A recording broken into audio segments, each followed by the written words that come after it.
on était vers la fin du cortège au départ, on est parti de la préfecture pour regagner le centre-ville de Nantes. Arrivé au niveau des 50 otages, on s'est rendu compte que la préfecture avait au dernier moment modifié le parcours et que là on était attendu par des cordons de CRS, des lacrymos, des jets dans tous les sens, de lance à eau.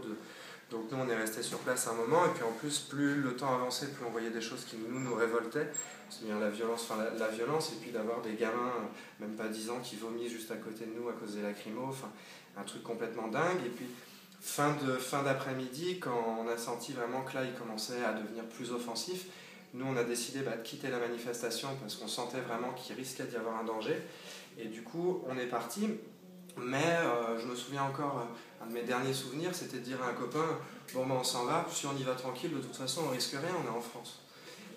Et finalement, moi je me réveille le lendemain, un œil en moins, et j'étais en train de quitter la manifestation, on s'est fait tirer dessus sans sommation, vraiment comme des pigeons, quoi, du tir au lapin. En plus à l'endroit où j'étais vraiment isolé. Il n'y avait personne autour, ou alors quelques gens qui étaient là, on voit sur les vidéos, certains tournent le dos à la police, sont en train de parler. On ne s'attendait vraiment pas en fait à une telle action de leur part. Et en plus, la suite est d'autant plus dramatique qu'ils ont continué leur assaut sur les manifestants qui me protégeaient.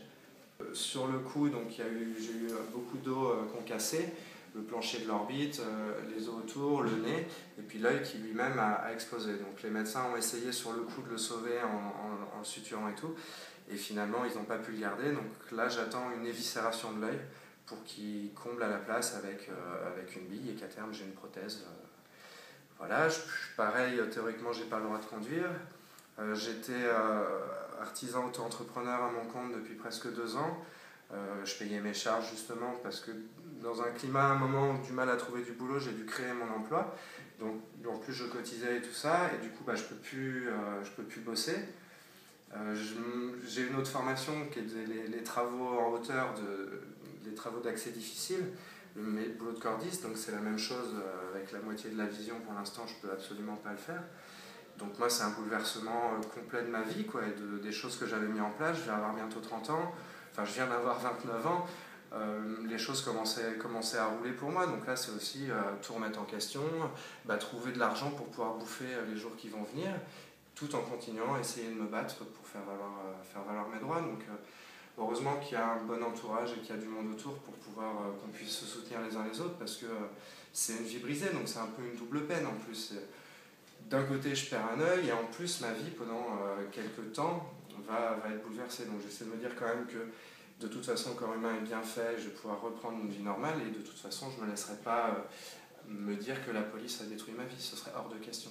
Les suites judiciaires, déjà il y a mon dépôt de plainte, donc déjà attendre la fin de l'enquête et ensuite attaquer au tribunal pénal et puis ensuite éventuellement aller au tribunal administratif. Mais c'est tout nouveau, du jour au lendemain on se retrouve plongé dans un monde qu'on ne connaît pas du tout, dans des démarches, il faut trouver un avocat, il faut même après se renseigner pour tout ce qui est indemnité, comme maintenant je me retrouve handicapé à X%. Il y a un nouveau monde dans lequel on met les pieds, donc il y a aussi tout ça qui demande beaucoup d'énergie, et puis il faut surtout pas. Enfin, moi j'essaie de pas me laisser avoir à la colère ou tout ça. Je supporterais pas d'avoir été réduit au silence ou de me dire que ma vie elle est foutue pour ça. Je sais qu'elle va être très différente, mais je compte me battre et puis avec l'aide aussi d'autres victimes justement, on essaie de se soutenir psychologiquement pour essayer de traverser la tempête, quoi. De se battre pour faire reconnaître déjà les mutilations qu'on a subies de la part de la police, et se battre aussi pour qu'on reste dans un état démocratique, un état de droit, et pas un état où la police systématiquement est violente, mutile, un endroit où on puisse encore s'exprimer, être fier d'être français, un pays qui donne des leçons au monde entier sur les droits de l'homme, sur tout un tas de choses, et qui ne respecte pas ça dans son propre pays.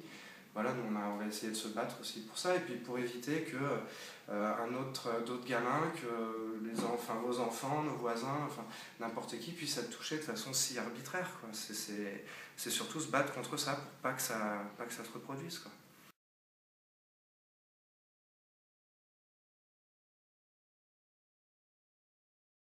En fait, c'est ma curiosité après qui m'a amené sur les lieux, sans savoir au départ de quelle manifestation il s'agissait, je l'ai appris après sur le tas, quoi. Et bon, le fait d'être là, ça m'a permis de perdre un œil. J'observais en fait la scène tout simplement, enfin, les manifestants comme les policiers, enfin, etc. Et j'avais l'impression d'assister un peu à une guerre civile en fait. Du coup, je voulais rester là pour voir ça. Et du coup, j'ai subi un choc directement à l'œil, quoi. Et je suis tombé net après au sol, direction des urgences, hospitalisation, puis cataracte, enfin, tout.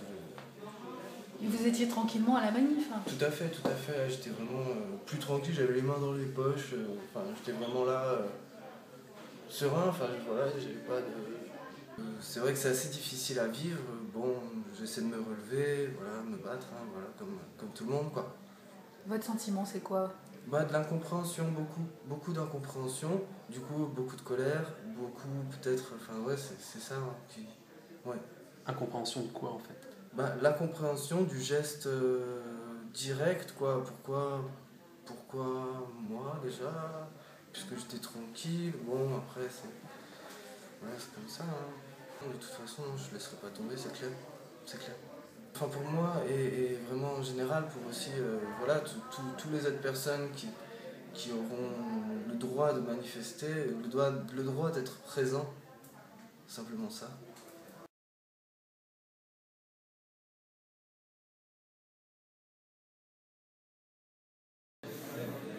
Bah franchement, j'avais pas le goût des manifestations, du coup je l'ai encore moins, mais je me dis, je sais pas franchement, je sais pas si j'arriverai à retourner dans les manifs, honnêtement.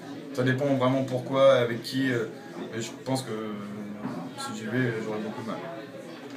Voilà. Vous avez porté plainte, c'est ça, au pénal? Et comment ça se passe maintenant? Il y a une enquête, qu'est-ce que vous attendez maintenant Moi, c'est ce que m'ont demandé les policiers aussi, qu'est-ce que vous attendez de votre plainte? Donc j'ai envie de te dire, pas d'argent, forcément, pas de... juste de la reconnaissance et qu'ils arrêtent leur abus, c'est ça quoi, de tirer sur les gens. Il y a bien d'autres moyens de disperser la foule et tout, qu'ils arrêtent de mutiler des jeunes, des gens, des vieux, qu'ils arrêtent leur délire, c'est tout simplement quoi. C'est pour ça qu'on se bat aujourd'hui et c'est pour ça que je porterai plainte aussi très certainement en administratif aussi quoi. Je me réserve le droit de le faire encore, je n'avance rien mais je vais certainement le faire quoi. Juste pour faire bouger les choses, faire parler de ça. Voilà.